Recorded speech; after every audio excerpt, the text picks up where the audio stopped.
Hello, Yancy. Hello, Michael. How you doing? You're a bit taken. I wasn't sure what was going to happen then either. You just kind of appeared in front of me, but that's good. So Yancy, I know that you've been doing a Friday night dance for Ubele every Friday evening.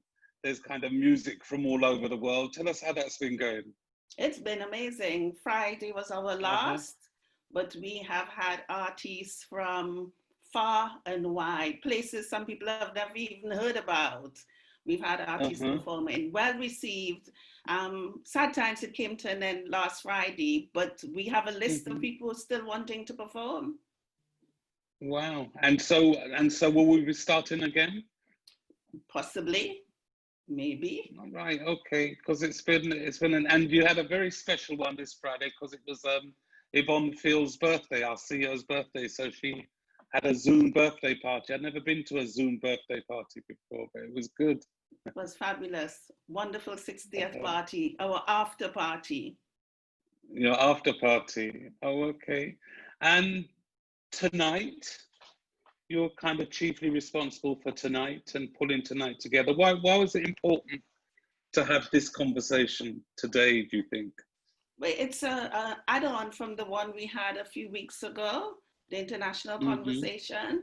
I mean, we know what we want. We want justice, we want freedom, we want equality of opportunity, we want equal rights, we want to stop feeling tired, we want to stop being murdered, and the list goes on and on. We know what we want, but now it's about how do we get what we want? How do we achieve what we want?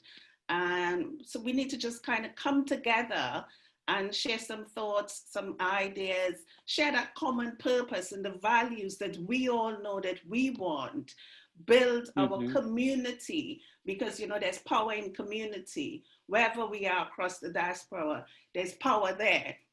So it's bringing and harnessing that power, connecting, sharing experiences, sharing knowledge, but fundamentally, at this point in time, it's about borrowing motivation.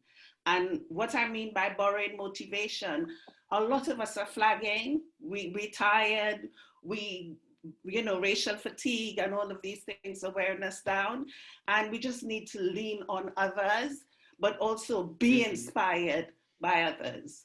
So I think that's where the idea for this has come from. And it's a call to action. We need to do. We know what we want, and now it's about doing it. And you brought together representatives literally from all over the world. I see Turkey, I see Kenya, I see Gambia, I see Tobago, I see Sweden, I see Belgium, India, Trinidad, the UK, Cuba, Nigeria, Ethiopia. Tell me, how comes your diary is so big? How comes you managed to get all of these people to arrive here this evening for this conversation? You know what? When you do good and people hear that you do good, they reach out to you. And Ubele, we have been doing good.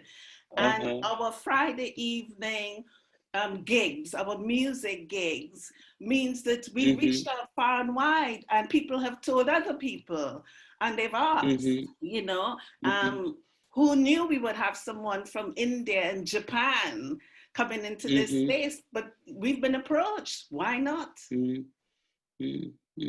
Okay, well, thanks very much, Yancy. I hope you're going to join in some of the conversation later on, but let's go to and hear from the first panel. And so those people in the first panel, do you want to switch your cameras on, or somebody will switch them on for you?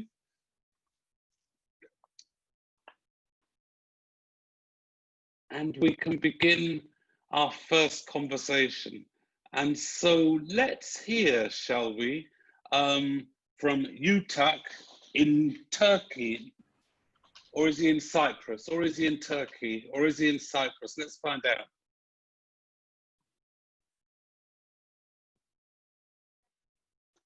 Are you joining me? Hello? Hello.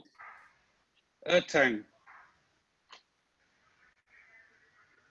Ertang, can you switch your Microphone on.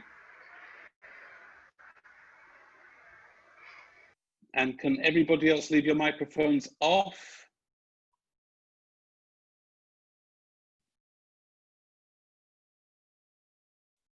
Okay, I think, can you hear me? Yeah. Oh, I can hear you now, yes. Good, good. Yes. How are you doing? You've got your camera thanks. off. Why don't you switch your camera on as well? Okay, is it okay now? Is it on now? No. It's still not on. Oh, no, it's not. I don't know why it's not, because it was on earlier on, wasn't it, Ertang? Yes, it was, yeah. I don't know what, wait a minute. Yeah, you need to do some magic. Yeah. Ah, there's the magic. Here we are. Here we are. So you're not in Turkey at all, are you? No, I'm actually in the UK. You're in the UK. I come from Cyprus. I've lived in the UK for the last 50 years. I came to this country when I was just before 18, and I've been living in this country. I think I'm an example of how extremely diverse the African diaspora is. I am actually a Turkish Cypriot, Afro Cypriot. We've been totally assimilated into the Cypriot culture and life for hundreds of years. So all we know is Cypriot culture, Turkish Cypriot culture. So we recently started, I and another Afro-Cypriot friend started an Afro-Cypriot Facebook group. And we've been asking questions about our origins, where we come from, sharing stories. So when I saw, looking at your Ubele, I didn't know before. I lost touch with Yancy. Thanks, Yancy, for inviting me to this, by the way. I lost touch with her, so I haven't heard of Ubele. So when I heard, I sort of looked it up and checked some of your projects. When I saw Roots, I was over the moon. Little did I know that it was to do with growing potatoes. I'm not trying to diminish the importance of that project. It's very, very important. But I was hoping it's just not what you expected. Yeah, it wasn't what I expected. I was hoping for it to look into the roots of African people. So Ertan, thanks for that kind of brief history of how you arrived here today. But one of the things that has surprised me about what's happening in the world at the moment, not just around COVID, but also around the murder of George Floyd in the United States, is how many countries, how many people from all over the world, and the African diaspora has kind of found we have people everywhere who are being activists, who are making things happen. What sort of things have been happening in Cyprus? In Cyprus, Cyprus is a tiny island. Strategically, it's a very important position. So everyone is interested in Cyprus, all the big powers. It was a British colony right up to 1960. So the Cypriots from 1878 till 1960 was a British colony.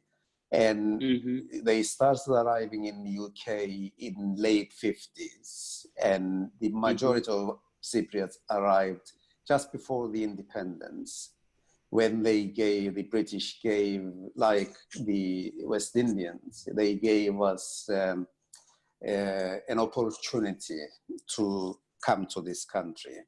So quite a lot of people did actually arrive around that time to coincide with the immigration from the Caribbean. So we've been here. And so, has Cyprus responded in any way to the Black Lives Matters movement and what's been going on most recently?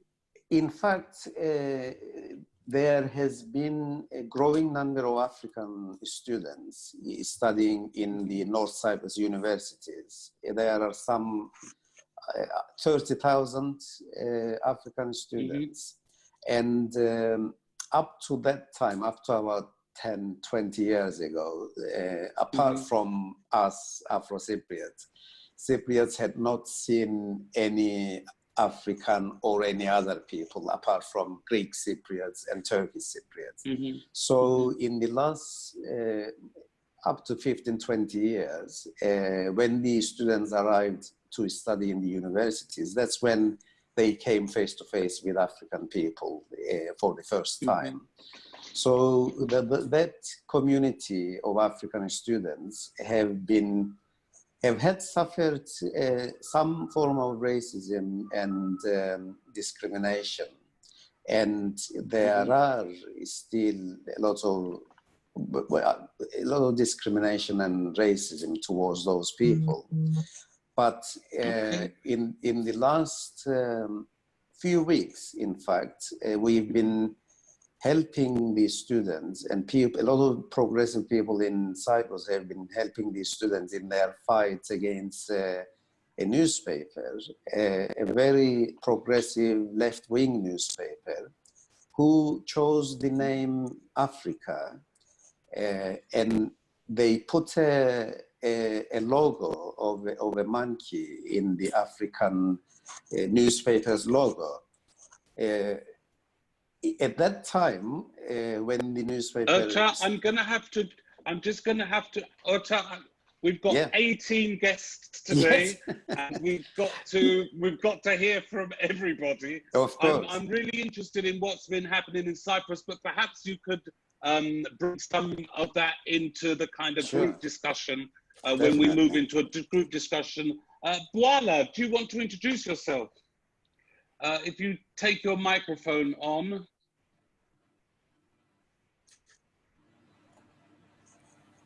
Hello. Hi. Good evening. Hi. Hello. Hello. I'm pleased to be here. Happy for the invitation, Yancy. And yeah. And where are you? Where are you, boy? I'm in Belgium. I'm in Antwerp right now in Belgium. I'm originally from Zambia. Right. Okay. And what's been happening in Belgium? What's the? Well, quite a lot of things. You know, Belgium is a center of our discussion on decolonization, especially concerning the Congo, Burundi, Rwanda. You know, the history of Leopold II, Leopold II. I think this has been used all over globally, and especially since the visit of the United Nations Working Group of People of African Descent last year. There's been a lot of conversations going on. I mean, it's an old conversation, but you know, Belgium is being involved in a lot of trade with the Congo, and you know where the Congo is. The Congo is a very rich country, but you know where it is economically. It's very, very poor. It's a huge country. So the conversations around Congo, they're very, I mean, it's about colonization, but it also involves the relationships of between Belgians, I mean, and people of African descent, where, I mean, this is a country which is basically, I think, well, not at the same par as the United Kingdom, which is ratified most of the UN. It's ticked all the boxes of the anti-racism, anti-this, but practically on the ground, we still have a lot of work to do. And well, I've been involved in the negotiations and talking about people of African descent in Belgium. So it's a conversation, but and the protests going on globally, they haven't missed this small country. Not only people of African descent, but also friends of people of African descent in Belgium. They've protested like a couple of weeks ago, and the people are still complaining about. There's been a lot of statues linked to colonialism, especially in the Congo, pulled down. And there's still a lot of demands, especially of Leopold II to be put down. You know, the history of that is about, he basically carved out the Congo as his personal property until the Belgian as a country took over. But during his reign, there were lots of a lot of gruesome things that went on, cutting people's fingers and things like that. So we Belgium and racism is more centered around Congo because they've been the earliest migrants into the country. But all people of African descent, there's a lot of systemic racism, and this is what we're working at, to see that there's some form of social justice, because including the leaders in Belgium, they don't see it, because they've ticked the boxes of we are an open society, everybody's welcome, you can go to our schools, there's no discrimination in the schools. They don't see it, but we are the population that experiences it. We experience all the... So let's go from Belgium then. Let's go to another European country. And it's another European country where I wouldn't have thought there'd be a kind of where there would be people in any numbers from the diaspora, especially because it's so cold in Sweden. So Jennifer, hello. what's been going on in Sweden? Hello, can you hear me? Okay. I can hear you very well. Great, yes. Great. Thank you all. Thanks for this invitation. I'm happy to join this discussion. Yes, like you said, Sweden is very cold. Yes, but at the same time, the racism is there, a systematic one, maybe just like Belgium. Racism is very silenced. Nobody wants to accept that it exists. It's completely removed from any form of discussion. Not even the students or the pupils know anything about racism or slave trade or Swedish involvement in the slave trade. It's completely silenced. There's a recent discussion about trying to target something that is called colophobia. It's not racism, but it's colophobia. Yeah, colophobia, which means they don't just prefer blacks for anything very important because they're not used to color. Which for me doesn't make sense, because many blacks has contributed so much wildly all over the world. So the issue of preferring other race to everything over blacks, I don't get it. So I think it's been a long-term thing that blacks has these stereotypes, even though they don't want to say it, but it exists. And recently, one known Swede who is in the media voiced out that blacks should stop being lazy and get educated and start mentioning those stereotypes of blacks, which is how they see blacks, which for me was a very ignorant statement, because if he checked the statistics, he would know that blacks are mostly educated, very resourceful in different ways. But those stereotypes combined with colophobia makes blacks, even the highly educated one in Sweden, to be in either unskilled jobs or just nowhere. It's very difficult for blacks to find themselves, feel at home, or be in a position where they deserve in Sweden. Of course, there's so many. The first political one is the language, but many blacks have lived here, has learned the language, they have all the qualifications, but many of them are still experienced that jobs are given to someone who has no experience or who are less qualified by them. So strong systematic racism exists in Sweden, more than the physical one, like the one we see in America where people are brutalized or so. You may not see that in Sweden, but then it's happening every day. It's happening every day. So I'm so happy we're able to talk about this. In an organization where I lead, we've done this kind of conversation where we also brought people, different experts and teachers in racism discussion, and they help to discuss this more. which I think is very great. So the more we talk about this, especially this time that the George Floyd thing happened and many people are interested in this discussion, the more we'll be able to come up with something on how to face both the physical and the systematic racism. And so I recognize a lot of what you were talking about, a lot of what Boala was talking about, because the systemic racism in Europe, they are so good at it, and we can see it all of the time. We live it, we experience it. I'm wondering, in India, in India, how is race experienced in India? Well, very good evening, all. Ubuntu to you all. Good evening. Yeah. So basically, India has it also in its system, but it's a very, very deep-rooted system of casteism. Casteism is a form of government that was here in India pre-colonial times.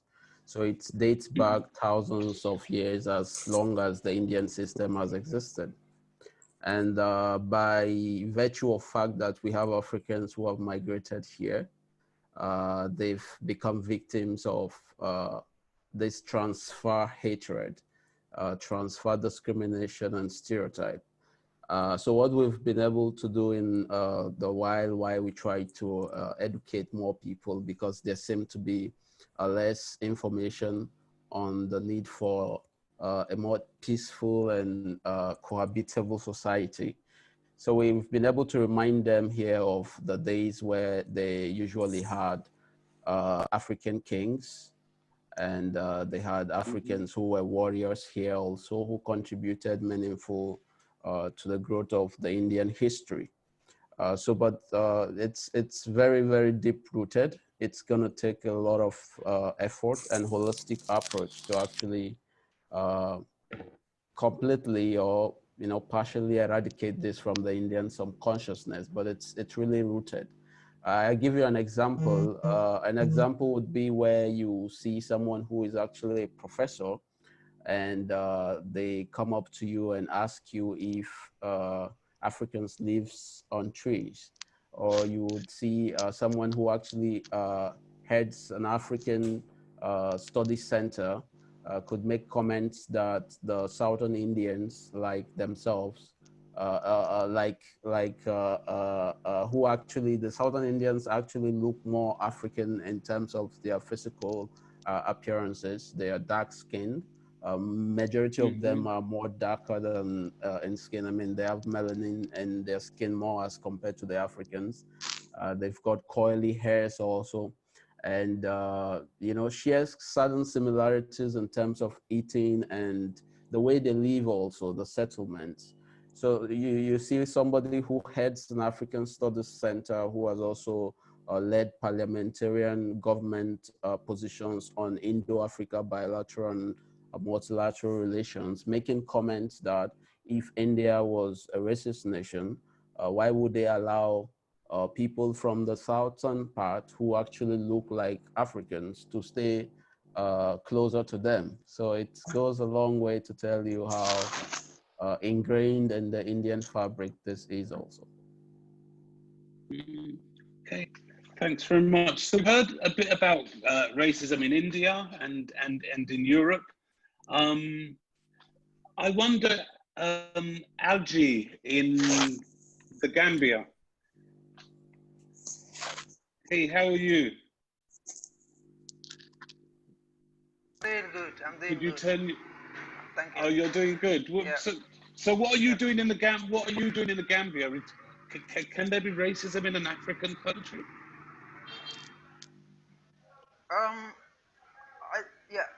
Here in the Gambia, there has been a lot of talking around the killing of a Gambian in the U.S.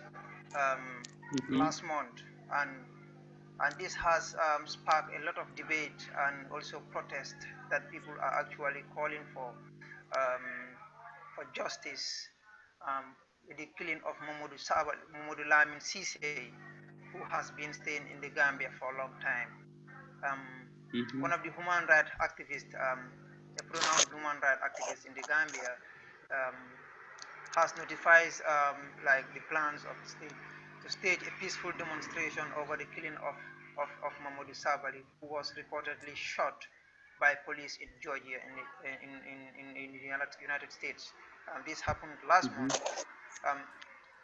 Obviously, the only information we got from that has come from the Bureau of Investigation did mention that Mahmoud Lamin Sise was driving his vehicle where he was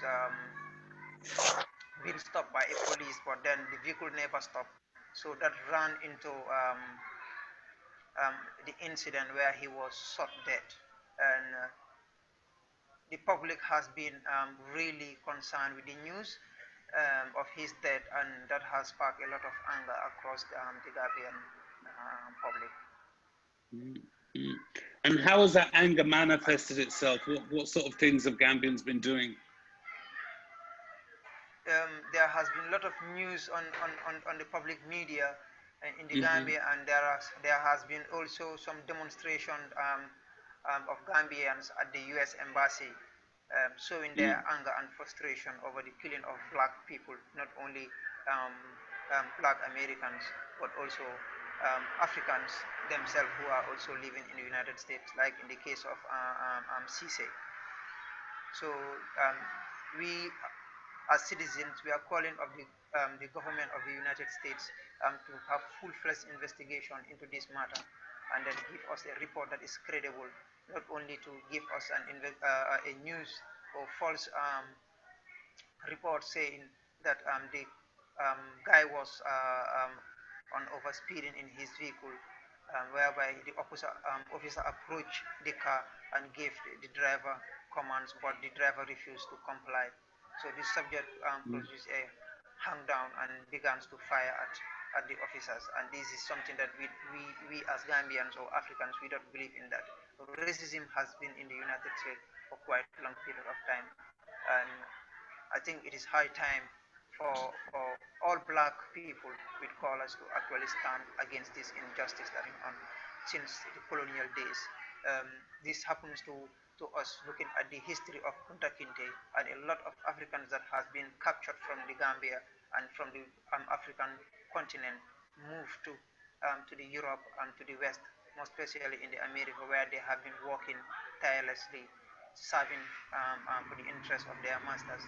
And still, we are still the Europeans and the United States, they are still seeing us as puppets, trying to control and use us as political tools. I think this has to be changed. Yeah. Thank you very much. And Onyeka, you're in Kenya. You want to turn your microphone on? That's fine. Yes, yes. Yes, I'm in Kenya. I'm working with Kenya Voluntary Development Association, which began working in Kenya in the year 1962, just after Kenya attained independence from Britain. So when you look at Kenya, the reason why this association began was to bridge the gap between the interracial divide, because at that time racism was very blatant. So the aim was now to be able to have a bridge for trust and communication between across the races. But since after independence, the system changed. And then what happened is that for the first few years, the first decade, the dominance was very open. After the 10 years of independence into the 1980s and 80s, you realize that at that time the population of the country was quite very small, but still you see the resources was still being controlled by Britain. But moving on forward, the organization itself, we had to begin a program that makes it possible for us to organize what we call international voluntary service, whereby it's possible for us now to welcome volunteers from all other countries, Europe, Asia, Americas, and other countries to come and volunteer in projects within the country. Why? Because people have had different experiences, especially the old generation. Personally, I've been involved in this sector for the last 33 years because I began working as a volunteer when I was in high school, when I was 15 years old. But as time went by, it was quite clear from our experience that as much as you'll find that racism was not openly portrayed within the country, as time went by, there were so many interests. For example, if you look at now what has been happening all over, as time went by, the country's policy changed. Then there was a lot of involvement, especially in terms of infrastructure. We've had a lot of Chinese influence within Kenya. There's been a lot of mass media reports of Chinese workers who are in the country harassing and molesting the local Kenyan people working in the same farms. This has been quite a very big issue in the media. What has happened is that through this, people have actually been able to mobilize and be able to protest. There have been a lot of protests, especially at the Chinese embassy and within Nairobi, to try to bring out that point very clearly. We saw also when COVID-19 broke out, you have had a lot of people from Kenya who are in diaspora, especially in China and Dubai and other Gulf states, who have been actually victims of this type of racial attacks, whereby some of them were actually thrown in the streets just because they had been employed by other people who did not actually respect what they were doing in those countries. Kenya has also had a very close link between the issue of the colonialism and also racism, which is actually linked in the system of education we adopted after independence, which is actually perpetuating the culture, the issue of language and culture. Kenya, predominantly, we have 43 different ethnic groups speaking differently languages, but we have got one language, Kiswahili, which is one universal language which joins us together. Of course, because of our linkage with Britain, you find that we speak English, which is actually the third or the fourth language for some of us. So that's the background of the situation in Kenya. Okay, and so we have kind of racism being experienced all the way across Europe. It sounds like in Africa, in India, certainly in the UK. And any of our panelists, what is the next thing that we as a diaspora need to do? What is the next thing that we should be doing that's going to make a difference? Is anybody in the want to have a go at answering that one? Go for it, Bwala. Do you have to turn your microphone on? My mic is on. I was trying to share our story. I'm working with a diaspora initiative called African Tales. We've been working on this since 2009. It originates from the fact of working with our youths in the diaspora and trying to find their identity. So we set up this goal to unify people of African descent all over the world through our common heritage of culture. And at the moment, we have dialogue throughout, globally, I must say, all the regions of Africa, Indian Ocean Islands, the Caribbean, Latin America countries, Brazil, India, Iran, Iraq, Turkey. We've managed to identify Africans, and we've been having dialogues and conversations. Yesterday there was an initiative. Could you make a connection for me, Wala, between having dialogue and discussing doing something to right do with now race? we're talking about the discrimination faced by Africans globally. And we've been comparing what the story is the same. I think globally, there are very few African communities that are established. I think we need to unify and not work in solitary. We need to be unified and come up with a stronger force to fight against racism, because we've all been fighting from our different corners, whether it's Caribbean, whether it's, but the experiences of Black people globally is just the same. So we need to find this unifying force for us to go forward. We need to find a common identity. So we need to come together. We need to find a common identity. Yes, based on identity, which is just based on being African. There's a lot of denial in a lot of among a lot of the diaspora communities until they get to realize that they're discriminated against because they are considered being African. Most people don't even realize if they're outside the continent. And those countries, I'm talking about the Indian Island, Indian Ocean Islands, and I think there are a lot of, I know a lot of Latin American people of African descent that didn't even realize they were Africans, but they just felt themselves discriminated against. I think there's got to be that recognition and also unification so that we realize that we are into this together to fight this together. It is very important because singularly, we're not going to achieve much. We need to have something to fall back on as a unifying force. And I think culture, our history. So Bwala, let me just see if anybody else in today's panel want to have a go at answering that question. And so Bwala is suggesting that one of the things that we need to do is we need to come together. And we need to find a way of sitting behind a single identity.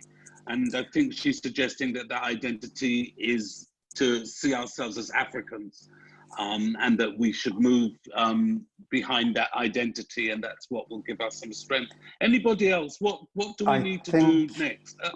Yeah, Michael, can I have a go? Yeah. I think Pualia's idea sounds very interesting, but it's not going to be very easy. She mentioned her work in Turkey with Afro-Turks. And I mean, those communities have been totally assimilated, like us in Cyprus, into the cultures of those countries. How do you instill in people this African identity? We all know we come from Africa. I mean, my ancestor, my father has found that we came from Sudan and Egypt, for example, but we had no links whatsoever with those countries. How do you suddenly say to people that you are African?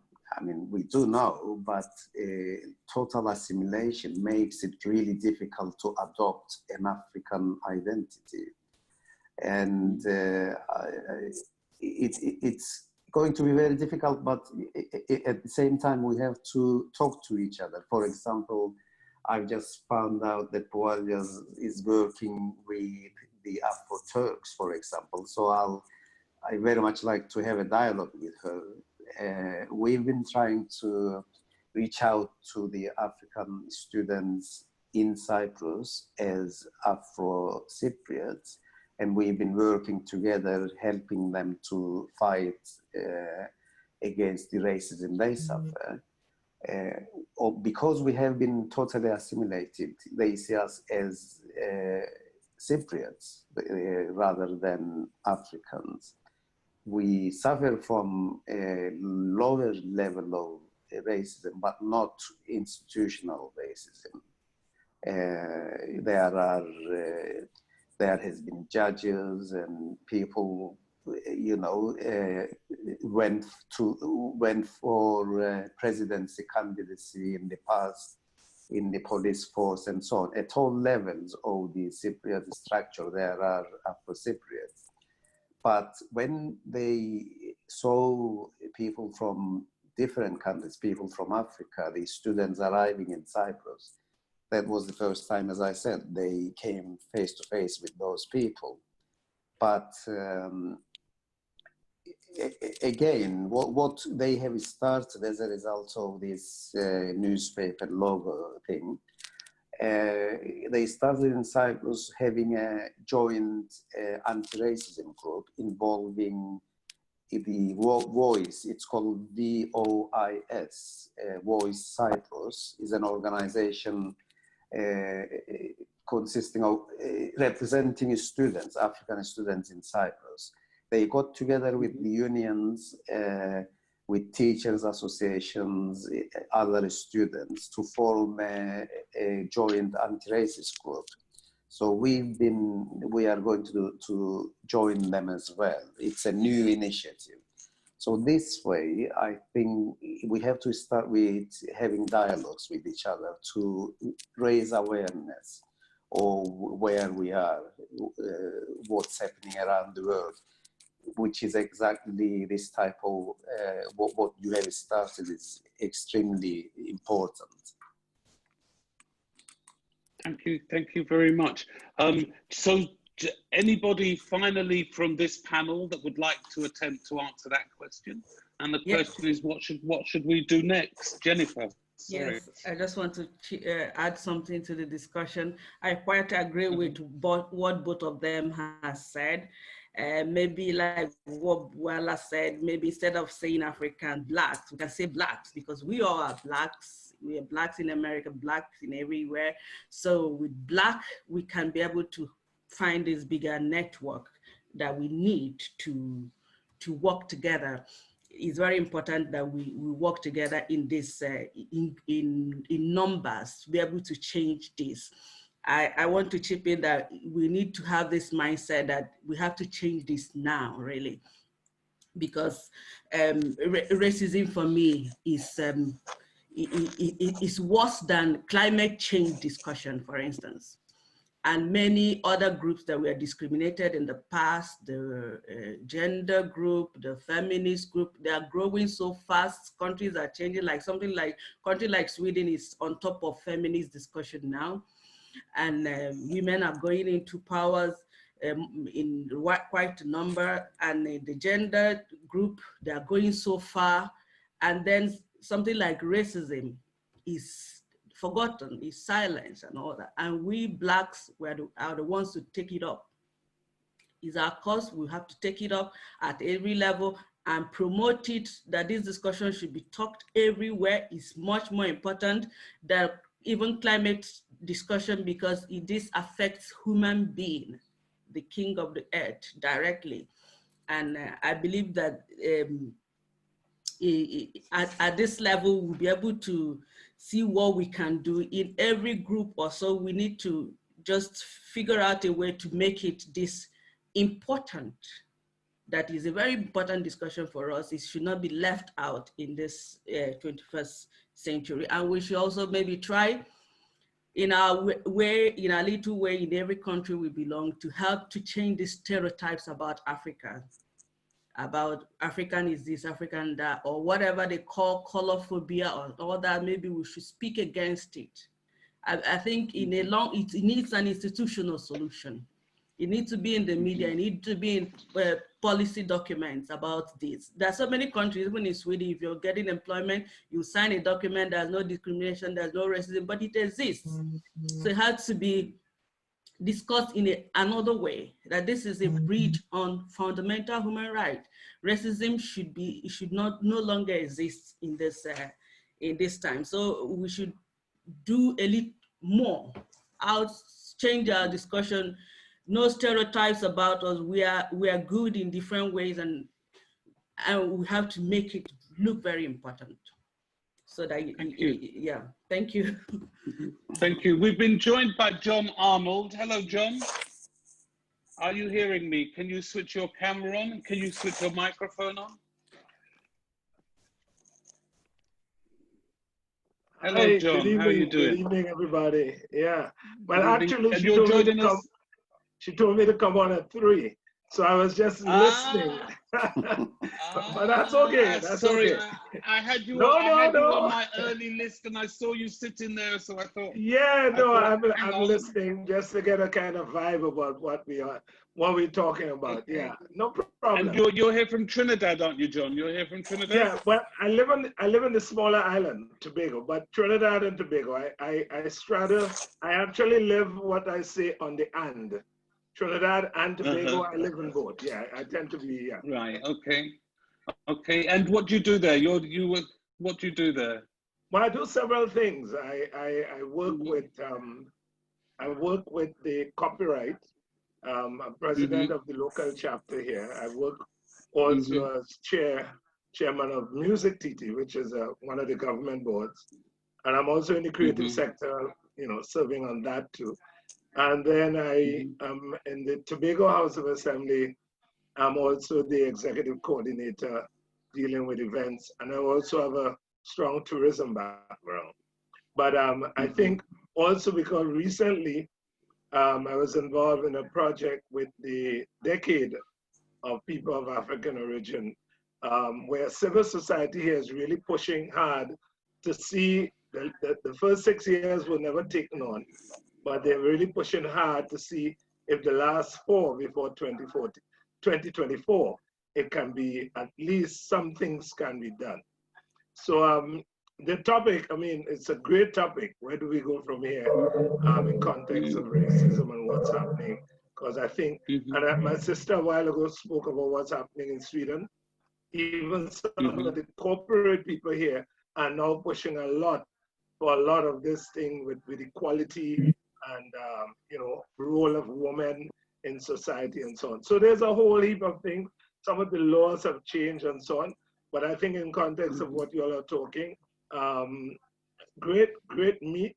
I think it's great meat. The two things for me, and just to throw my thing in the pot, as I said earlier, I think somebody alluded to it, the fact that we have to continue the awareness. But I think not only the awareness, but I think the visibility has to be part of that too. But I have this little acronym that I use: persistence, insistence, and consistence, which I call the PIC, you know, and I think those are the 3 for success down the road, because it's going to take a while.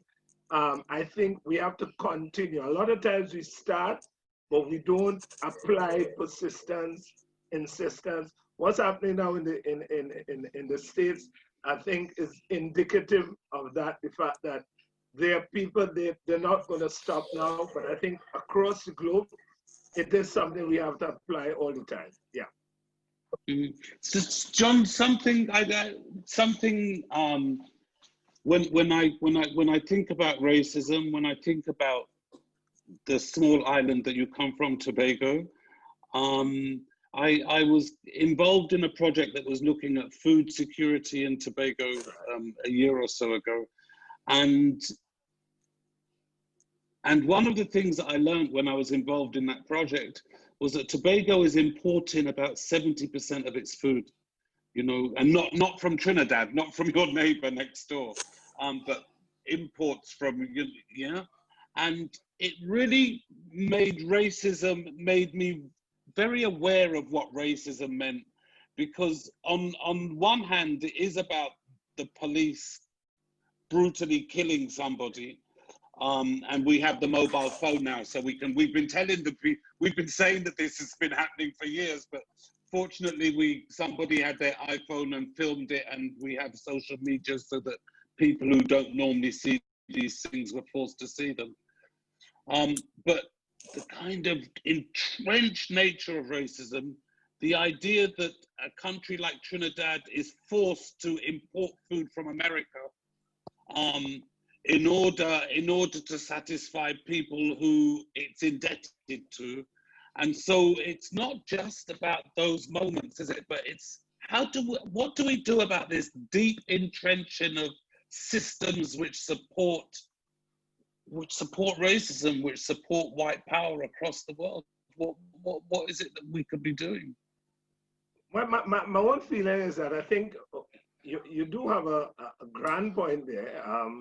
Although I think since the COVID, you're seeing a whole mind shift now, in that the agriculture has now taken the front seat in terms of people recognizing the importance of it.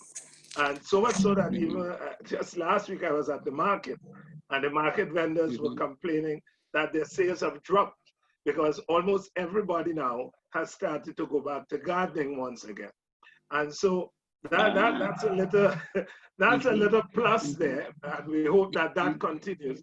Actually, it's a big plus in that the Tobago House of Assembly the current chief secretary has actually said, you know what, I want to give this some attention. And I think you would see some other sustainable approaches to dealing with food security now that we've gone through this little.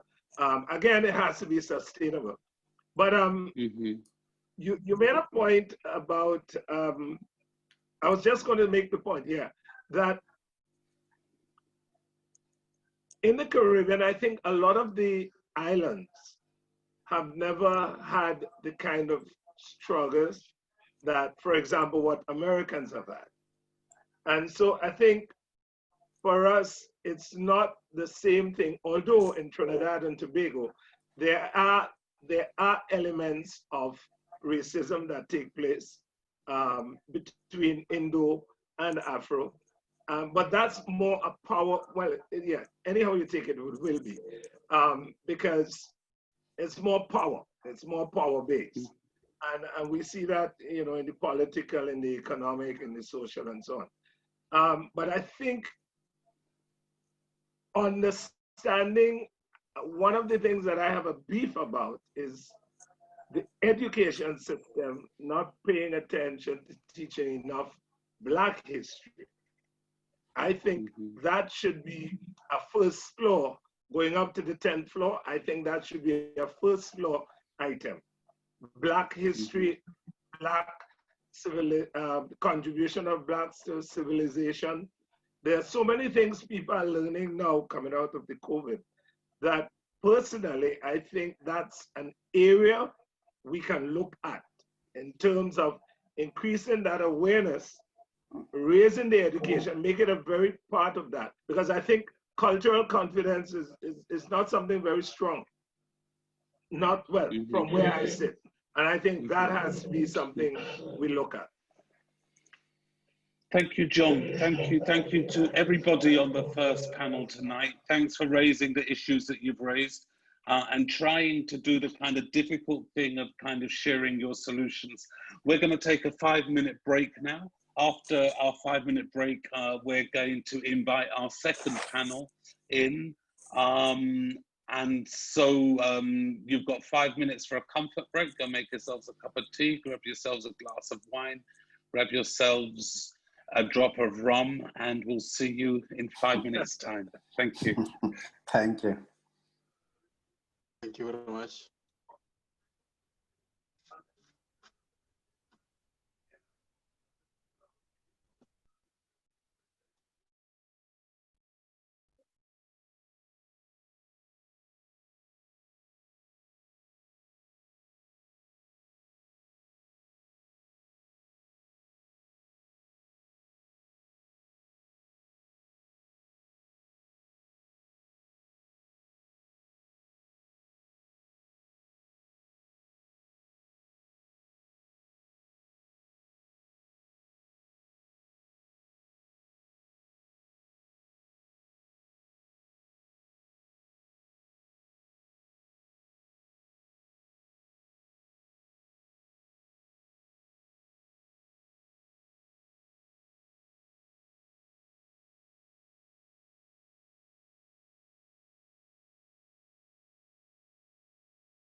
Hey, and welcome back to today's conversation, racism.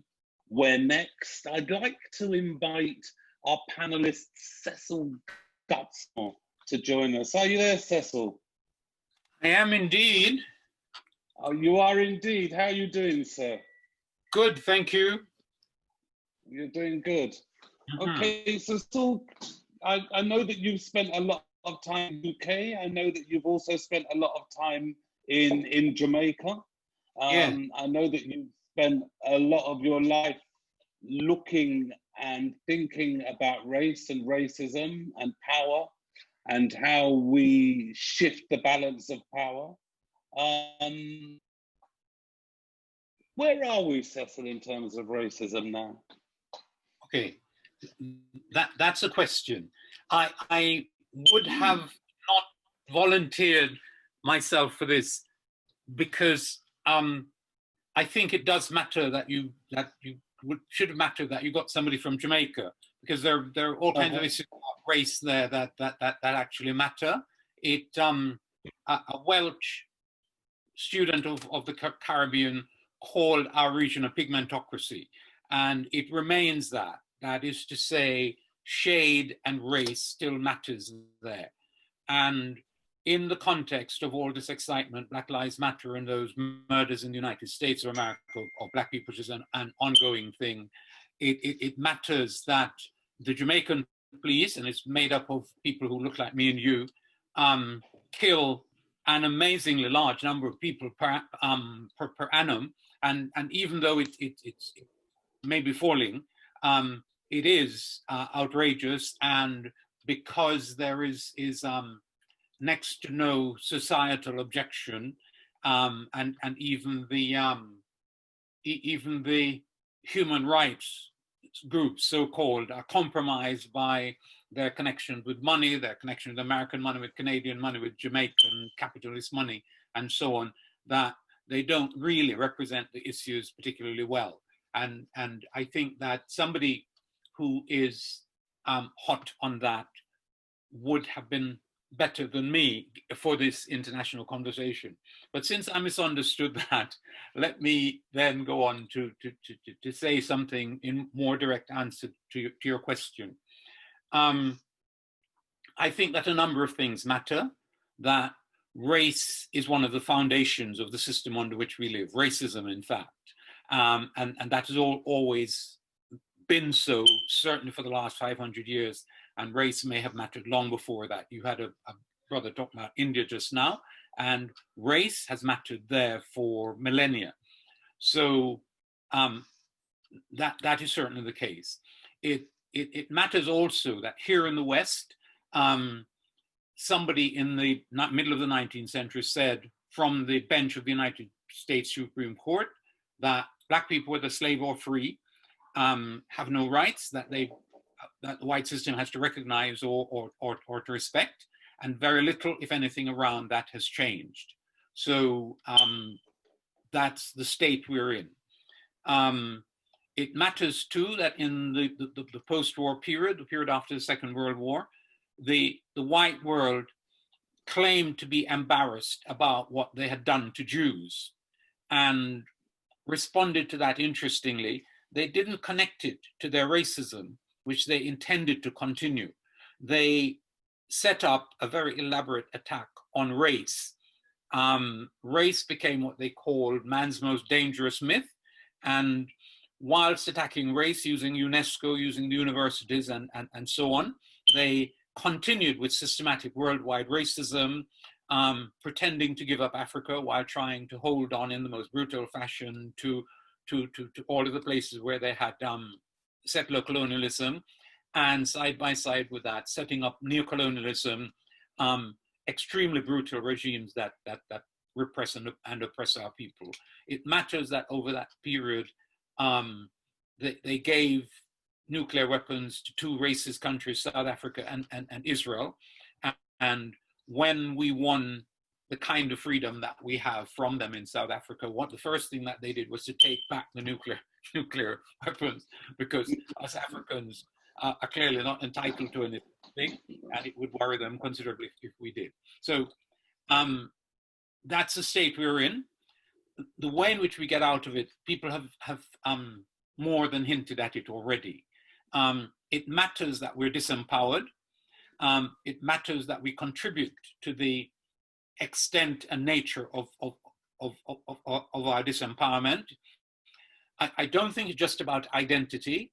I don't think it's just about teaching us Black history, although it matters that we are racially aware, and as Garvey taught us at the beginning of the 20th century, that we respect and love ourselves and learn to act together. All of that is true, and people have said that already. What matters much more is to get to the point and get to the mechanisms of empowering ourselves, and that is about African liberation and African unification. And these things are not easy. There are two still liberated places in the world: China, which we may not like, and Cuba, which we may not understand. But it matters that both of those are places that are independent of the West, and they're independent of the West because they fought to become so. And we Africans are not going to find any easy route to a unified Africa, to an independent Africa, to a free Africa, other than through struggle, which may very well be protracted. But we certainly have to understand that's what we need to do and get on with that. And empowered Africans won't be disrespected by anybody. We need to remember that at the start of the 20th century, 100 years ago, the Chinese were just as disrespected as we still are. And they gained worldwide respect, not by loving themselves as Chinese, but by fighting to liberate their country, both from the external and the internal enemy, and then to reorganize it on the basis that they have now set it up. And we Africans can do nothing less. Dare I say, Cecil, that China is a country and Africa is a continent. Well, and that is one of the mistakes that we made, and it's a fundamental mistake. If you go back to Garvey, you'll see that he was talking about Africa as a country. If you go back to his main follower, Kwame Nkrumah, you will see that he was talking about Africa as a country. And what the West managed to do is that they set up a majority of African leaders who were perfectly comfortable with the vision of Africa that the West invented in the 19th century, and in particular, the West invented in 1884 and 85 at the Congress of Berlin. All of those borders people embraced. They don't belong in Africa. They're European borders imposed on Africa. The notion of a unified African state is what Garvey and Kwame Nkrumah argued for. And China, it matters that we know that. China is really a divided place, even their language isn't one language, but they've decided that the language, even though it's a number of languages in one language, and they fought to make their country one, right? It's a gigantic place, but it's one because processes and structures and politics were put into place to make a reality of the diversity of China under one flag, one party, whatever. And Africa, us Africans won't get away with doing any less. And to the extent that we're disempowered, things are going to get worse for us. They don't require our labor anymore. That's why all of these millions of African Americans are in prison in the United States of America, because that's the only way they can make money out of us. They make money out of incarcerating black people and so on. So our starting point has to be our need for empowerment, and the only route to empowerment is actually through the African revolution that we're shying away from. Zakia in Trinidad, are you going to turn your camera and your microphone on? Hello, Zakia. Your microphone as well, please. You need to turn your microphone on. Yes, there we are. Good afternoon, everyone. Nice to see you. Good afternoon. Yanzi, I'm not seeing her picture. Thank you for inviting me. I'm sorry I did come in a little late. I had a little challenge at the beginning, and getting on. I hope I do not. 2:30 our time is what I assumed it to be when I checked was your time. So I hope I'm not. Okay. No, you're fine, Zakia. I hope you were able to hear Cecil Gutsmore speaking just before I called you, and because Cecil was suggesting that in order to defeat racism, the only time that we're really going to do that is that when Africans take Africa and that Africa itself, the country of Africa itself finds power. What does that make sense to your Trinidadian experience? You've switched your microphone off again, Zakia, or perhaps any of the other panelists from the second panel. The last part of the question, sorry. Okay, the last part of the question was to do with Africa. Do African people only become liberated when Africa becomes liberated? Well, as a Pan-Africanist, I will have to support that statement because, you know, our view is that once Africans anywhere are not free, then we are all not totally liberated. So the liberation of Africans is linked to the liberation of Africans everywhere. We do think that there's a critical role that has to be played at the level of the continent as well. But we too have our part to play. And I think increasingly there is an effort to harmonize the efforts of what is happening on the continent with what is happening on the diaspora, in the diaspora. And I think that that is a critical part of this liberation process. What happens on the continent is going to be very important to what happens in the diaspora and vice versa. So I think we are at a point where there is absolutely need for the collaboration of efforts between Pan-Africanists on the continent and those of us here in the diaspora to work towards that liberation process. And what does that activity look like? What does that activity look like? What are the things that we should be doing at this point? Yes. Now, a lot of the challenges that we are facing within the diaspora, our African brothers and sisters are facing similar activities, similar challenges on the continent. So for example, you know, part of the liberation process, a critical aspect of the liberation process for me is the liberation of our minds. You know, this self-repair that is required. And that's not just for those of us who have been colonized, oppressed, or descendants of the colonized and oppressed and of the slavery system, but also those on the continent who would have also suffered from the same institutional oppression and racism on the continent. So the critical aspect of the liberation process for me is that process of liberation of mind and spirit. And I know this sounds all very intangible, but I think it is at the basis of the liberation process because each one of us have to ascend to that particular space within ourselves so that that liberation can become a reality. So therefore, it is really a better understanding of our history, both in the diaspora and on the continent, and also appreciation of our culture and our own view of the world, because Africa does have its own worldview. We have our own perception of the world and understanding of the world and our relationship as human beings with nature and all that exists. And therefore, to me, until we get to that point, that's a point from where we need to start.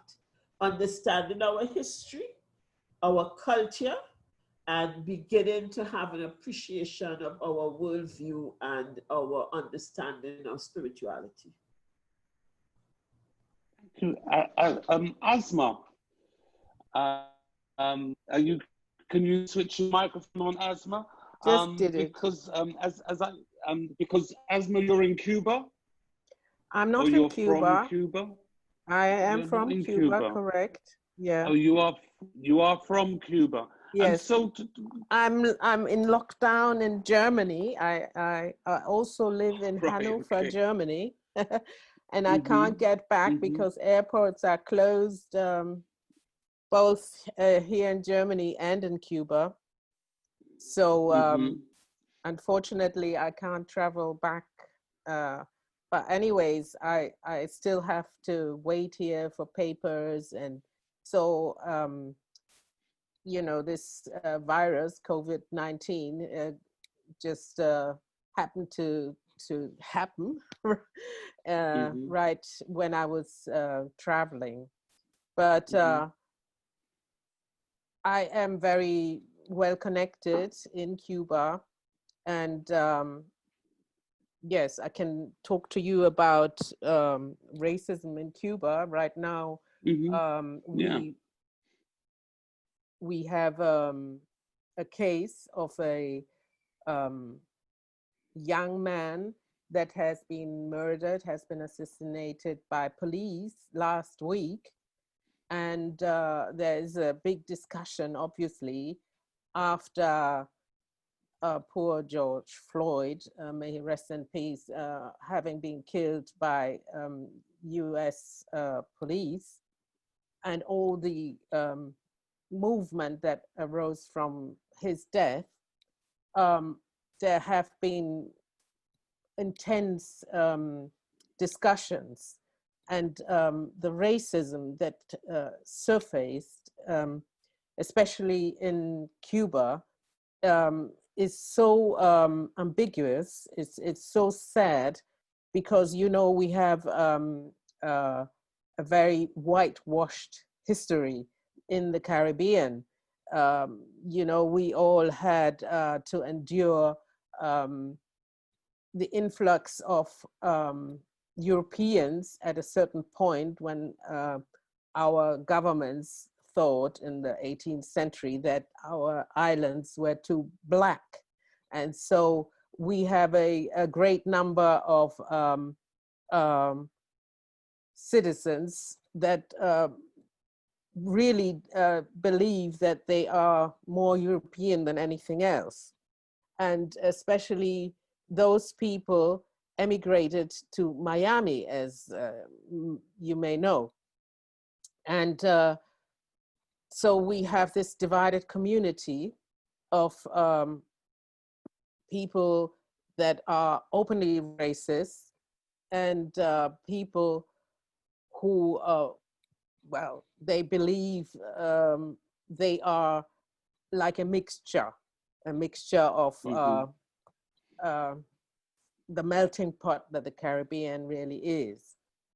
But still, as the brother said before, you know, we suffer this colorism, as we say as well, isn't it? And so at the moment, we are dealing with a situation that in Cuba, it is so difficult, this discussion about racism at all. Just to have this discussion is very, very difficult because people are still thinking with a colonial mindset. They haven't really overcome yet those attitudes that have been ingrained in them from the colonial powers. And the anti-racism movement in Cuba is trying to educate now, especially the Black folks, but also the white folks. It's a lot of work that needs doing. And yeah, I don't know how I could explain it, if you can understand how difficult it is in a country that is really totalitarian. I mean, they don't really allow this discussion to take place at certain levels. There is no permission to congregate. We cannot really have associations and so forth. So I would like to share with you a list of organizations that you can access. I don't know if I should put it in the question and answers. Them in the chat. In the chat. Yeah. Or yeah. Yeah, if you put them in the chat, that's probably the best thing to do with them, because then people can copy them and click on them and do all sorts of things with them. Yeah, so, yeah. Yeah, so you know, this is really a momentum that we should all seize, because right now, you know, we are in this decade for the elimination of racism for people of African descent by the UN, and nothing has really happened. And these 10 years or whatever they are, they're almost over. And I think that we must put much more pressure to our governments, you know, to deal with this situation. And now with this movement of Black Lives Matter movement, we do have a chance. Where I will always be involved in anti-racism work. And here in Germany right now, there is a great discussion going on about decolonization. They have started like in England as well, knocking down statues. They are trying to change laws so that the police doesn't have that much power and doesn't abuse that power. And so there's on all these different levels in education. I mean, here in Germany, where I also live and where I have lived for so many years, and I know the organizations and the people that are at the forefront of this fight, there is a big movement. You will hear from another participant that is German, I suppose. She will tell you the same thing.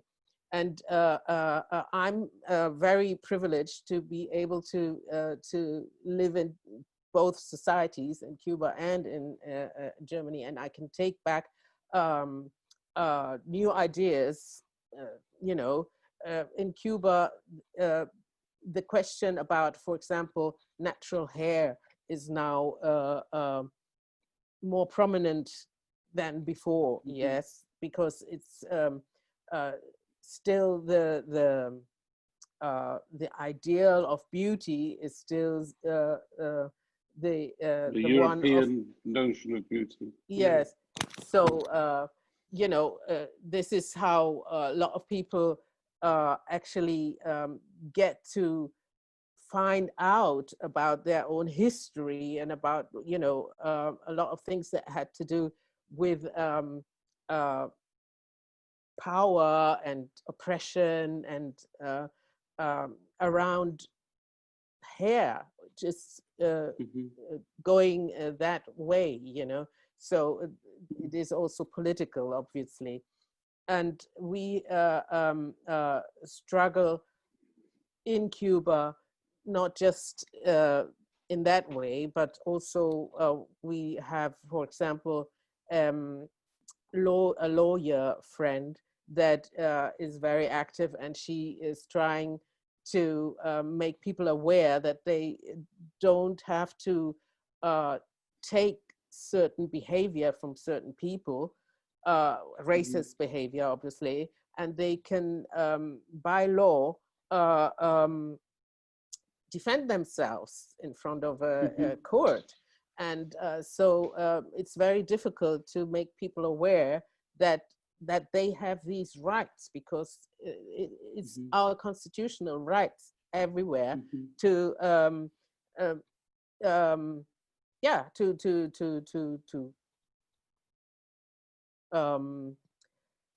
keep saying that we are humans, we are human beings. And that's, for me, one of the big questions. How can we achieve that we are recognized as such, as human beings, and stop this dehumanization and inhumane treatment globally just because of our skin. And so therefore, it is not only judicial or institutional, it is also the mindset of people, the psyche that needs changing, because since it's been going for more than 300 years, since the so-called Renaissance, it might take a long time, but since we have reached this situation at this moment, which gives us the chance to demand. Asma, I'm going to need to bring you to an end, because yes. I do need to get some other okay, to panelists demand in. I just want to say these two words. We want a share, we want a share of also the power. We want to be able to be part of all the power, economic and political. Thank you, Asma. Asma, I'm going to go to Bikele, who's in Ethiopia. Hello, Bikele. Hello, I'm actually in London, but from Ethiopia. Oh, everybody's in London. I've got all of these things that say all of these interesting London. Places where people are, and they're all in London.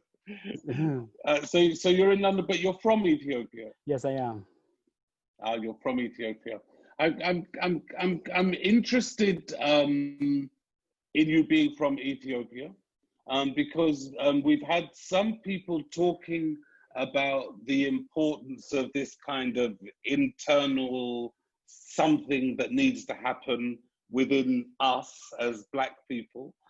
We've had some people talking about what needs to happen to the kind of internals of white people. And we've had people talk about the importance of us having land and a space. And I know that in Ethiopia, that the belief of the importance of us having land and space was taken seriously, and there is land and space, is there not, in Ethiopia, offered to any of the African diaspora who want to come home? Yes, Michael, actually, first of all, let me just confess that I'm not an expert in racism, but I think I'm coming with my opinions and actually some of my readings and my experiences. So first of all, as far as racism is concerned, it's almost everywhere. So it's not only white versus black, black versus white, but it's almost everywhere. And as someone who has traveled a lot in Africa, I've been about 14 countries in Africa. I've seen different types of actually, feelings for that matter. So it's really important to kind of really sometimes to come clean and say, so it's important we really liberate ourselves first, or, I should liberate myself first, how am I seeing my friends, in Africa and my African people all over the world for that matter.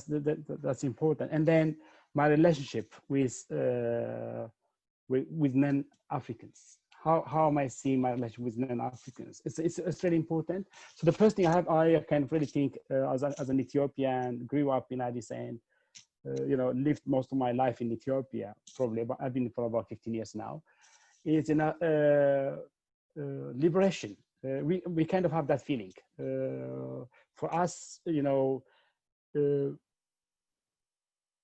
you don't care about who is, if you see a white person in front of you, it is like anybody else, which is really important. But at the same time, we always believe, this is a place for all of us. This is a place, it's partly a religion, it's partly, I'm an Orthodox Christian, so we've got that thing in us as well. But the stories and the history taught in school really matter as well, because most of the books were written by our own ancestors, for that matter, which is very important. So our history books have to be written by our own people, which is important, because even here, when you live in this part of the world, as you probably would know, most of the books were not written by the people who look like me. So we have to really fight to kind of really get it right, which is important. But at the same time, it's vital for Africans to disorganize and reorganize. We need to see youth-led, fresh movement that's going to really work for not only for a few elites, but for the majority. When there is a crisis in Africa, we need to find African-led solution. I'm going to come with a very important issue right now in Africa. There is a tension between Ethiopia and Egypt over Nile. So there is, people think Ethiopia and Egypt might go into war, but for me, it's partly because this thing has actually gone, the tension has gone from bad to worse when non-Africans actually interfered into it, especially when America interfered. And then when the World Bank interfered. So you know what, for me, organizing is all about using your own money and your own people. So I was always keen for this solution, for the solutions to come from African. So I'm really pleased to have seen in the past 2 or 3 days, the African Union stepping in and trying to take charge. There would have been a meeting at the, at the council, Security Council, probably today or yesterday. And that was actually postponed because the African Union stepped in, but it needs to be stronger than that. It's really important because why don't Africa, as a continent, earlier I heard the discussion about, Africa being a country or coming as a country for that matter, even as a continent for that matter, needs to work with itself. It needs to come back and come back to a discussion table and find its own problems and address them itself. It does not have to wait for others to come and support because we have got all the resources we need. The only thing we need is coming clean. What can I give you? And because we must understand that we are interdependent on one another, and the interdependence amongst ourselves could actually be a life changer. And that's what's really is really, yes, I don't quite know, Bikele, what you mean by coming clean. I'm not quite understanding what you're meaning by coming clean. Well, when I say coming clean, I must know my weaknesses for that matter. What do I have that you don't have, Michael? So as an African, because we have got 54 countries in Africa for that matter. And then our African brothers and sisters scattered around the world. How can we use, these resources, finding ways that, I have a lot I don't have that Michael and others have. How can we do that audit and really benefit from the resources available scattered around the world? Because this is about at least around 600 million people scattered around, minimum.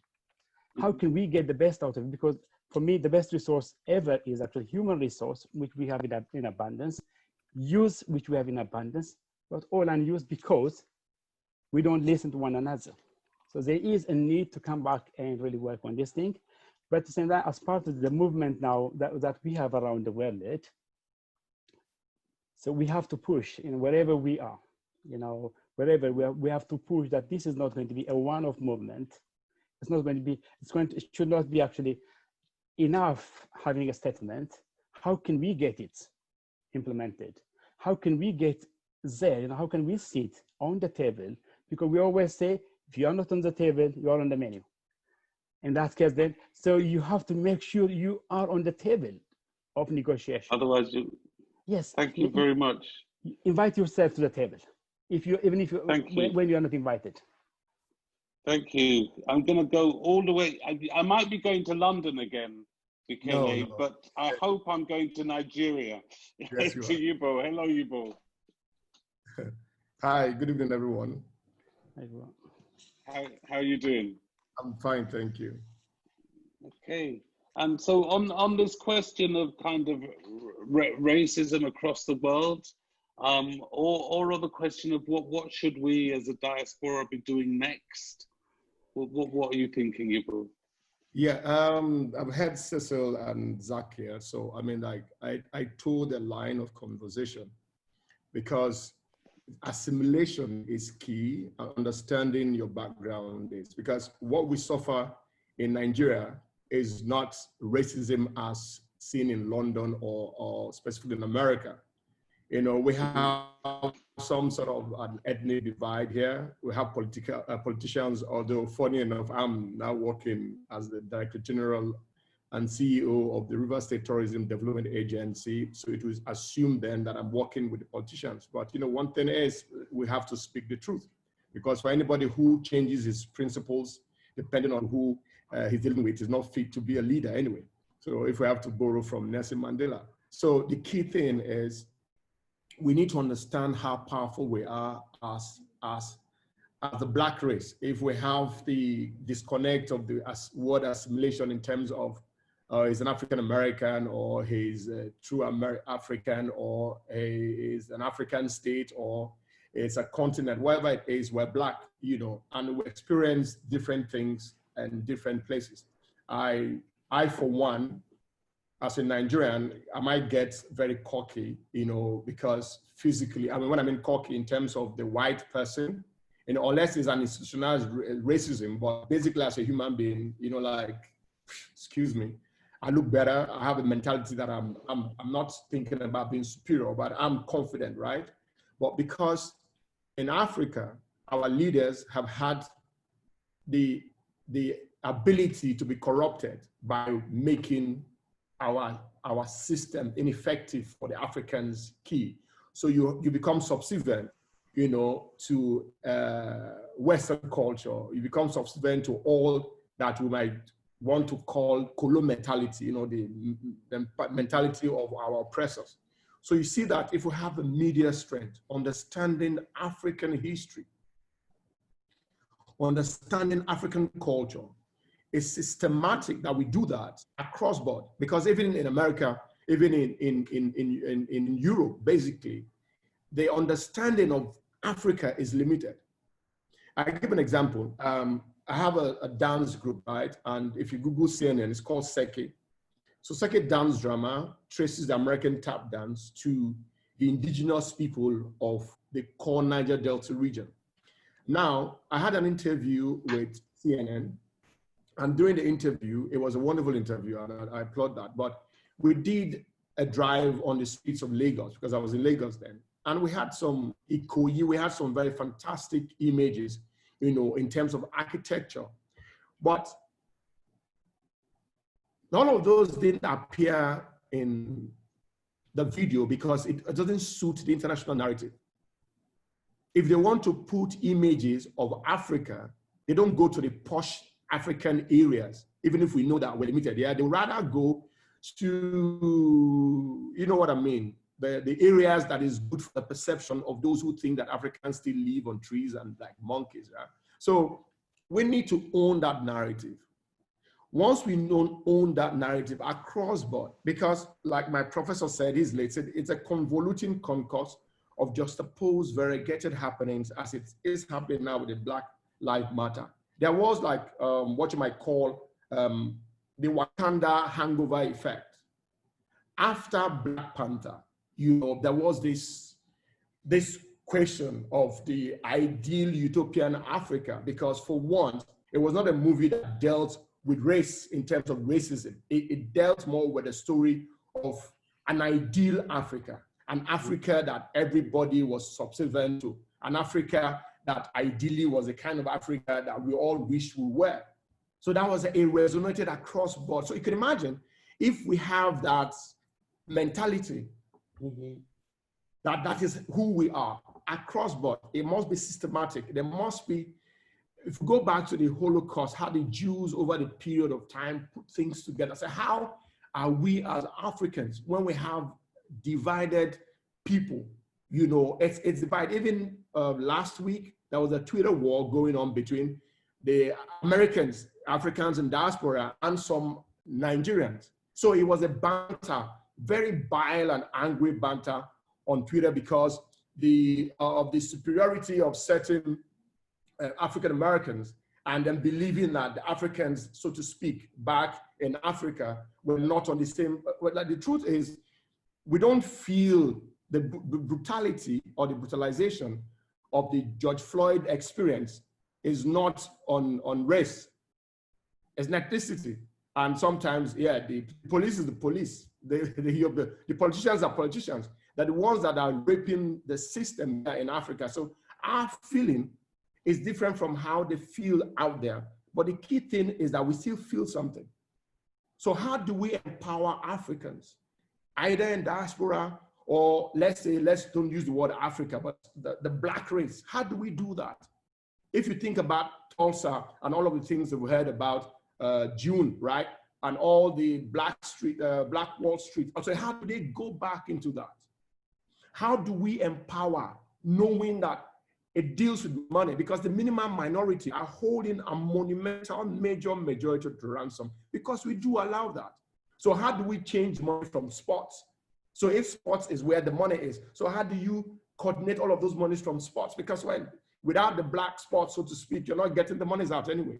And for all athletes, okay, my wife has, from what the lady from Cuba said about the hair, my wife runs a natural hair salon called Yellow CC, right? Somebody had talked about colorism, you know, because of the color yellow, because my wife is, I said, no, she's light skinned. It doesn't make Yellow CC, which is really cool, like a fine lady, that the skin tone determines how beautiful you are. But basically, look at it, all the major brands that own hair products, Dark and Lovely, they're owned by white people. Economically, the whites are owning you. They know what you need. How do we invest in what belongs to us, what we want? So you see that for sports, it's the white guy who's there. They're all there. So, but if we do collaboratively with them, knowing that we have the superior power, understanding the numbers come from us, then we're powerful. If not, we still have an approach to activism. We're not dealing with, you know, constructive economical ties, values of how to do things. We just do, a luta continua. It's the mentality that is killing us.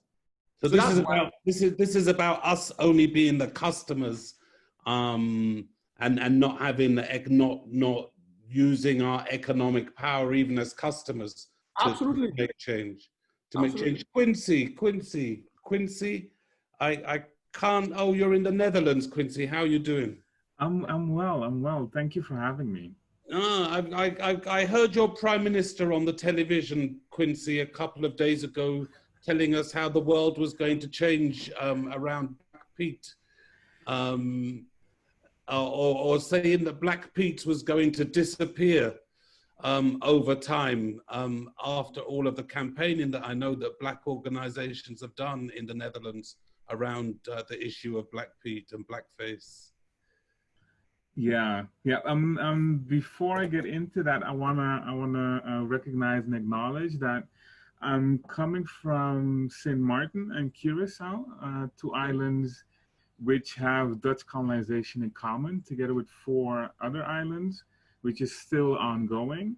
And so I want to acknowledge and recognize that I'm speaking from occupied and colonized soil, and that I'm speaking from places where the indigenous population was wiped out by the colonial powers. And I think that's important to then also speak and present this case as coming from the Caribbean. You're also this Black body on soil which is not yours in a certain sense, but which you have made yours, which you have adapted to. And so speaking of Rutte, it's interesting because one of the reasons why he initially did not want to touch the blackface tradition and practice in the Netherlands is because he said that when he had parties, his Dutch Caribbean friends did not have to black up. So he was literally using the people from the colonies, the people from the spaces still occupied, as a reason why the tradition wasn't bad. So even there, you get this understanding of the way in which, in the Dutch context, racism and colonialism are part of the same coin, are still connected, and is still finding its way through all of these different tactics. What the current government and probably a lot of the political class in the Netherlands is also good at is divide and conquer among people of color and among Black and Indigenous people of color. So you can have conversations which are about Islamophobia, but then they don't talk about Black Muslims. Or you can have conversations about refugees, but it's not about refugees from the African continent. It's about Syrian refugees. So all these conversations are ways in which racist mechanisms are used to obscure that all of these struggles are actually interconnected. And I was really interested in the question that was posed in terms of what's next, like what do we do next? And I think there it comes down to something that Bekele touched on, which I found interesting, and that was this notion of how do we change it ourselves? But then I'm not thinking of individual change, but I'm thinking of how exactly can we enact collective change? So when the European Union comes with a bag of money to different African countries, how can those governments reject that and say, like, no, you will not put a detention center for migration in our country? How can we get that type of solidarity and see beyond the colonial patterns which are continually popping up and telling us what to do? And so the conversation in the Netherlands around blackfacing is an interesting one. But I think what needs to happen is that the activists and the people who are fighting it need to understand that it's now being used as a way to divert attention from the structural change that's needed.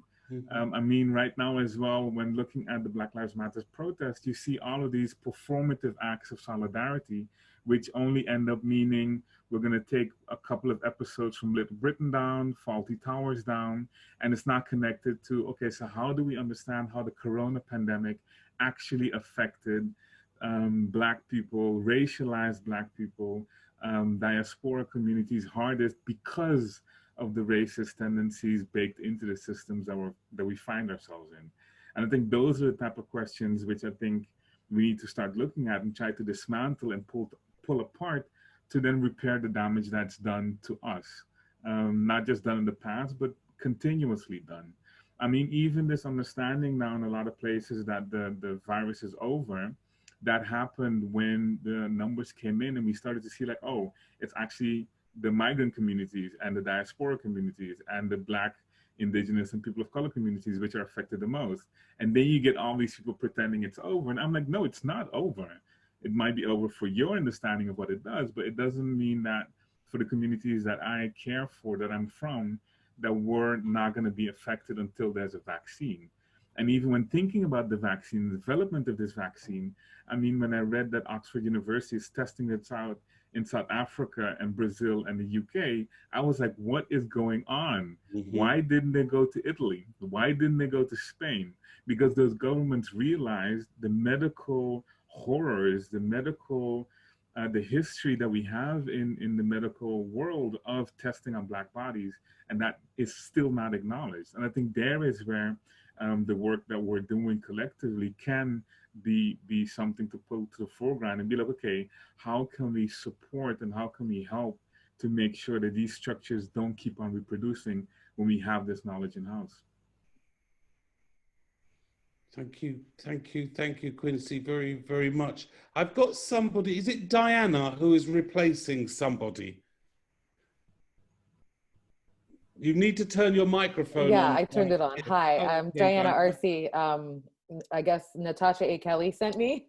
And I am an activist and artist based in Berlin. I'm American, but I've been living in Berlin for 16 years. And you have some thoughts on this question of race and on our next steps? Sorry, can you repeat the question? I was in the video and then I had to jump out to catch a ride and then I came back in, so I missed the question. I just wondered if you had some thoughts on race, racism, and what should be our next steps. You know, looking at the landscape here in Germany, it's very, you know, I'd like to, I think, probably repeat a lot of things that maybe Quincy already said and that a few other people have already said, is that it's, the diaspora is so diverse, and there is very much from sort of the government and society this like need to keep us all separate and to make people who are fighting here feel like it's that they can only fight for one side or the other. So you know, like in the same way that Quincy also said, the Black refugee community is extremely invisible, and the struggles that they're going through rarely come to the forefront of German media. And so when we're looking at police violence and when we look at COVID particularly, those are the communities, that's the community that's suffering the most, and particularly Black refugees. And there are several organizations in Berlin who are working really, in Berlin and in Germany, who are working very, very hard, that are Black-led, mostly Black women-led. But it's still also a very sort of, it's very isolated from the rest of the diaspora. We have an Afro-German population, which has been basically fighting to prove that they are German. And then you have a Black American population that lives here, in which everyone assumes that everyone who is Black, who is not a refugee or who's not French speaking, automatically gets thrown into the box of being Black American. And so you have sort of these different, you have a bunch of different issues that already are happening within the community, where what needs to be happening is there needs to be more of a unified front.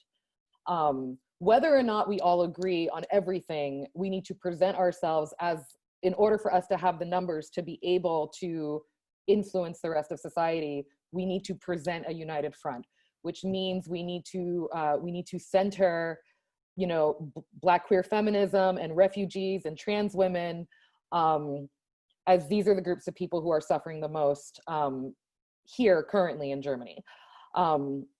And so I help organize with Black Lives Matter Berlin. I'm involved in there's plenty of different organizations that I'm a member of or involved in, that are Black-led organizations, some that have been around for almost like over 30 years, like Initiative Schwarze Menschen in Deutschland, the initiative for Black people in Germany, ADIFRA, which is a Black women's group.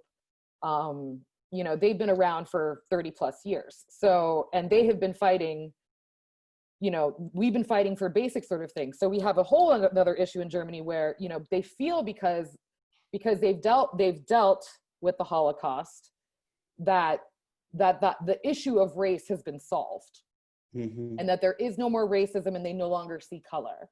But the structural pieces but none of that is actually true. And then you have this giant issue in which Germany has no recognition, no education about its colonial past.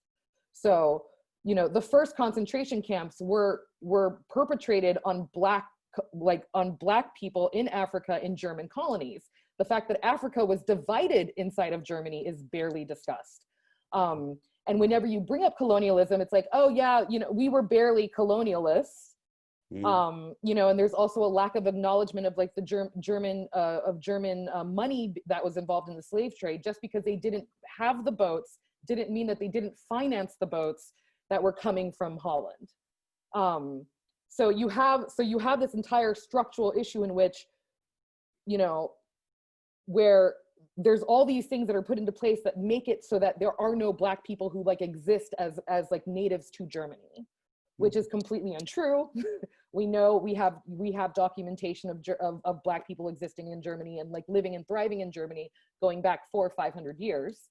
But none of this is acknowledged. So a lot of the times when people do speak about race, when society speaks about race, it's very much from the outside.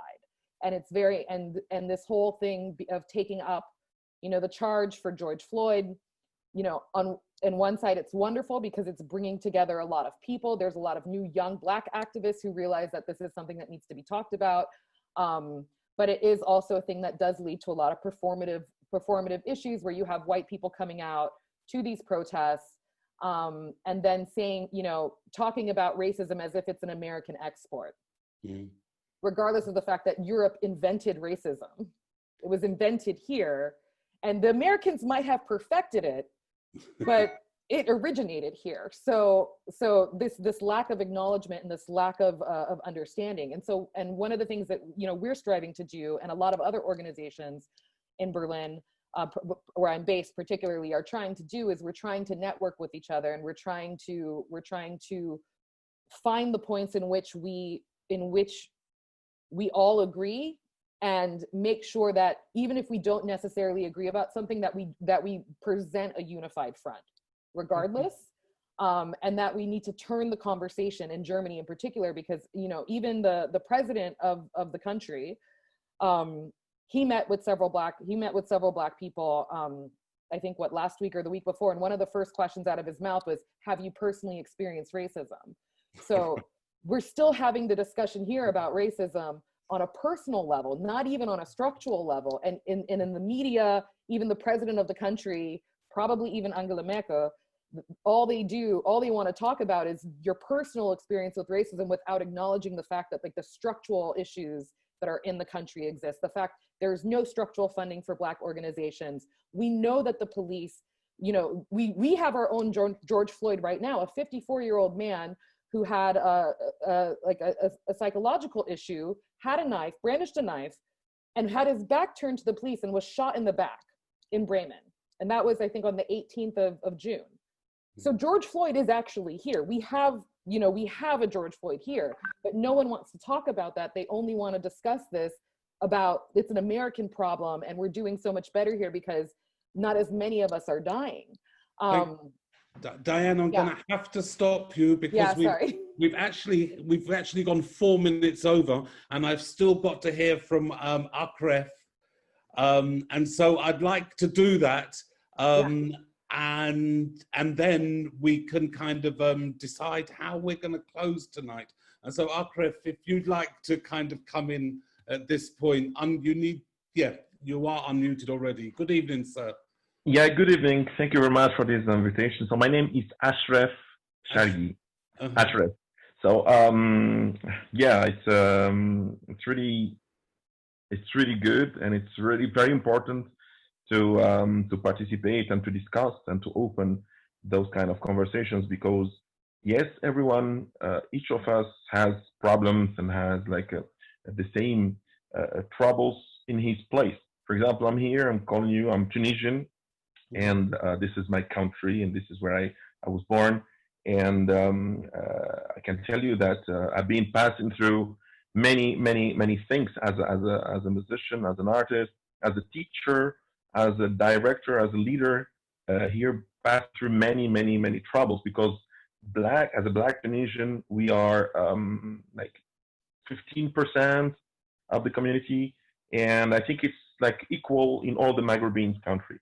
So I would like to tell you about, I mean, in Tunisia here, let's say we are Arabs. We are the capital of Africa, because back to the time we used to be called Afriqiya. We are Carthage. We are the Mediterranean, like one country among all those Mediterranean countries.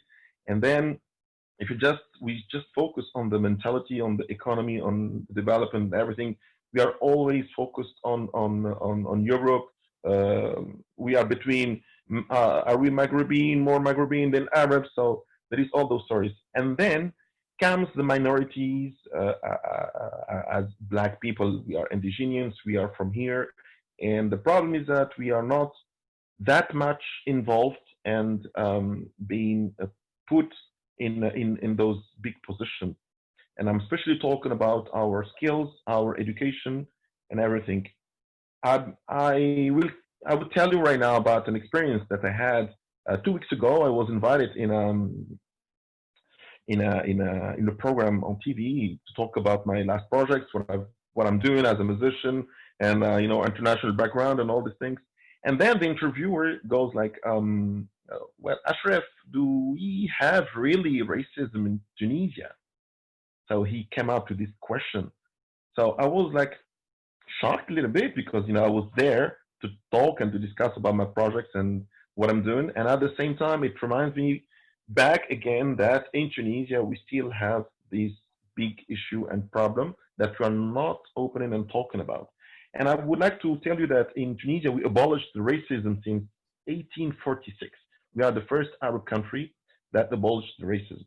And let's say in 2018, in October, the Tunisian parliament, they passed a new law about, the new law is called the elimination of all forms of racial and discrimination.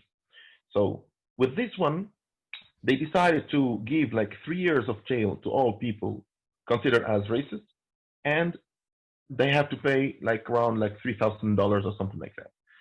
So yes, I can say that after the Arab Spring and what's going on in the parliament and the government and the politicians, decisions and movements, we are into opening a little bit, discussing this story. But the problem is the mentality of people.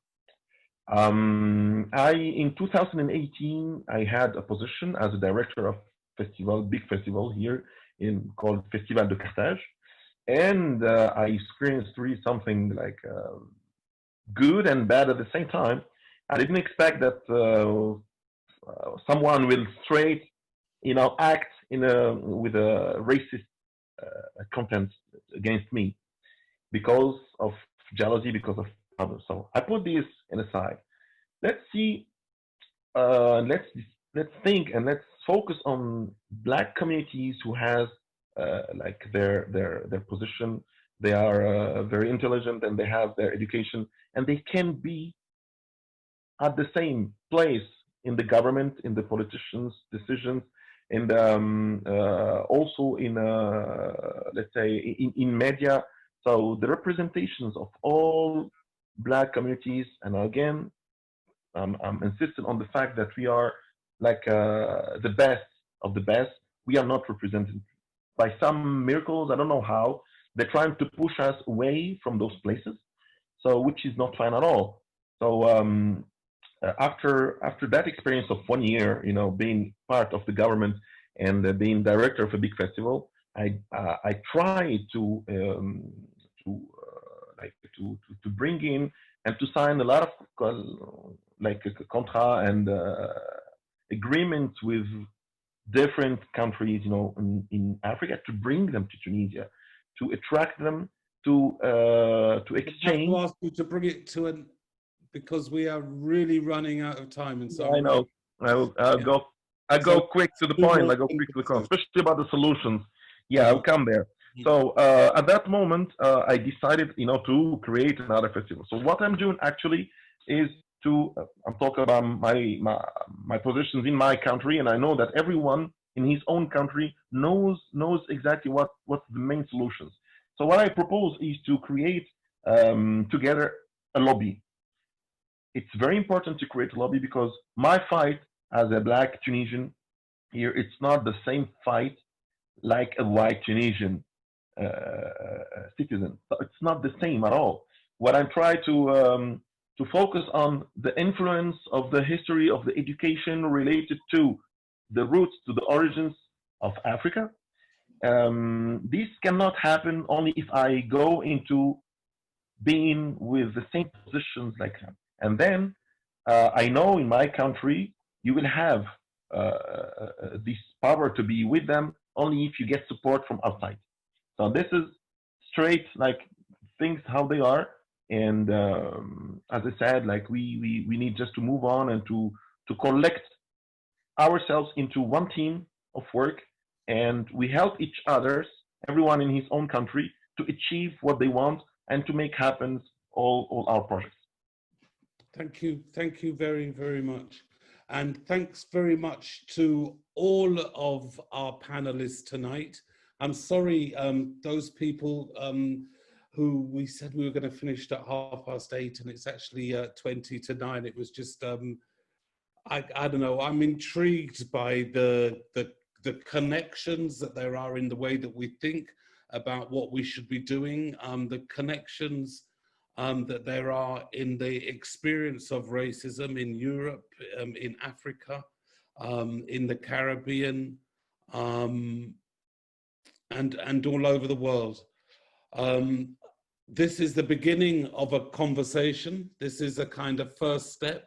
Ubele, and I know that Yancy will be making contact with all of our panelists tonight and looking at how we as an organization begin to kind of help people doing that knitting, that kind of coming together, that I think that all of our panelists thought was important to do. So thank you very much to all of our panelists.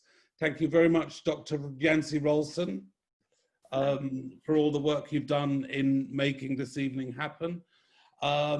Before we go, I'd like to just tell everybody that go to the Ubele website, that's www.ubele.org, and have a look at some of the other things that we're doing. Have a look at the other webinars that we have coming up, and stay in contact, stay informed, join our mailing list, become part of the Ubele team.